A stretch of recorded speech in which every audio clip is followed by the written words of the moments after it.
Morning, y'all. Got my honey girl. Beautiful soul. Extremely blessed to have her. So, I was, these questions will pop up right here. This person says, why do I have mental illness? It's probably because at some point you didn't get enough support at a time when you really needed it, the assistance.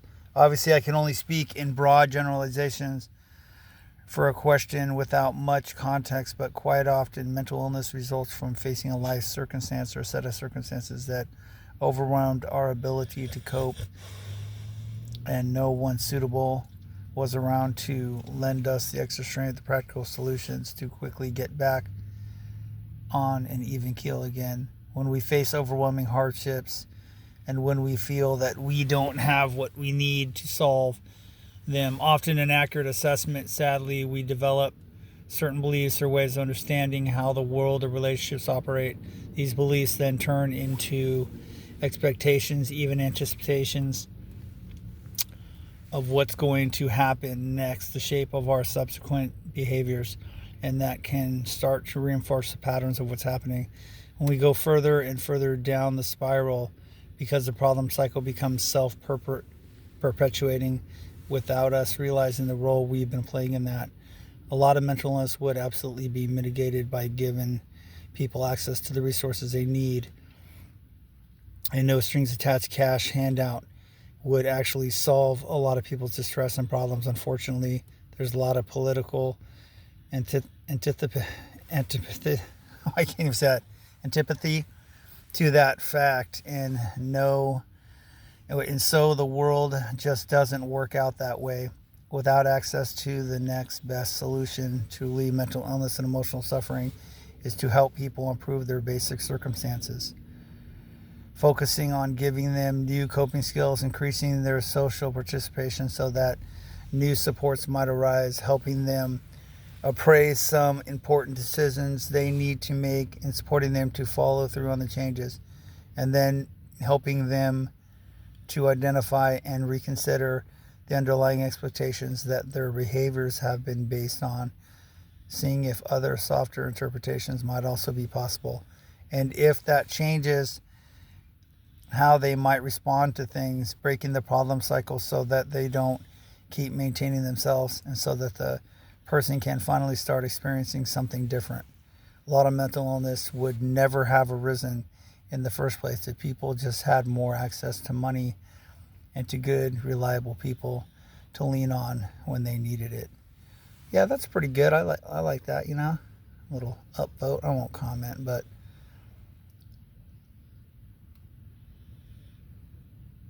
so I mean the whole thing is yeah, it's hereditary. Excuse me. And the thing is, my situation, if I would have did more self-care other than just kind of just, self-medicate with working all the time. I thought self-care was self-absorption, narcissism. So I helped others and didn't help myself. But and I took care of like 2 women with kids and then my family and stuff. So, and now basically,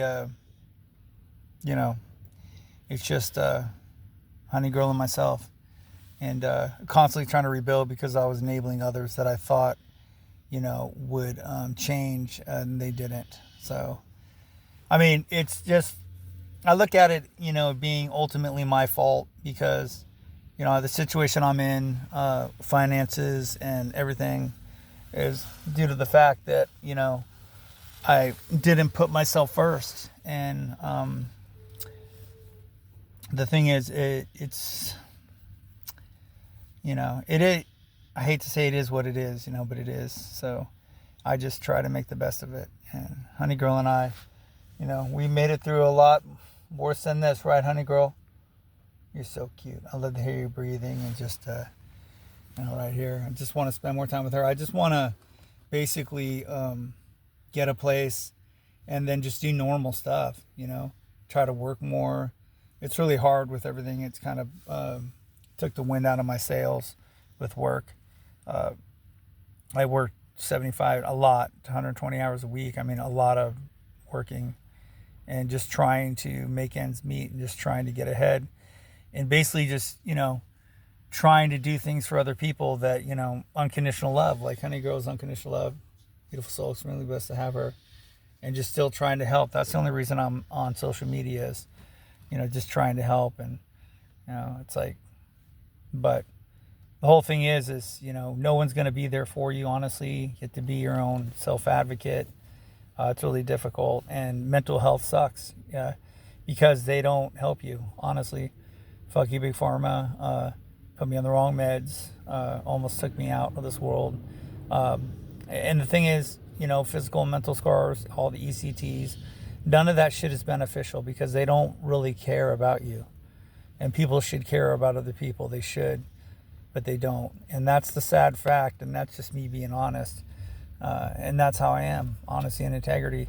And a lot of people don't like to hear it, but, sometimes you just get dealt a bad deck of cards and you have to work with it. We're not all, the same. We're not all, we're all struggling somehow, whether it be money, whether it be mental, physical, whatever. And it would be nice if we help each other more, and I've done my share of that. And honestly, I'm fresh out of helping, because it's put me in a position where, hopefully, with the guy, I'd be able to rent a place and, make it to the end of the month. And I don't know. So I never really want anything from anybody. I'm a giver, not a taker. So there's a lot of takers in this world and I'm not one of them. So anyways, that was pretty good though. I like that, it's just people's opinion on stuff and, whether they go through it or not, they can have an opinion. I know a lot about, psychology, sociology, all that. I took some in school and whatever, but I know from personal experience, and personal experience is basically the best thing. If you experience something, it's like when an artist sings a song that they write, it's basically a cry for help, they're expressing themselves, they're telling a story, like a poem, with, music to it. So, but that's just what it is.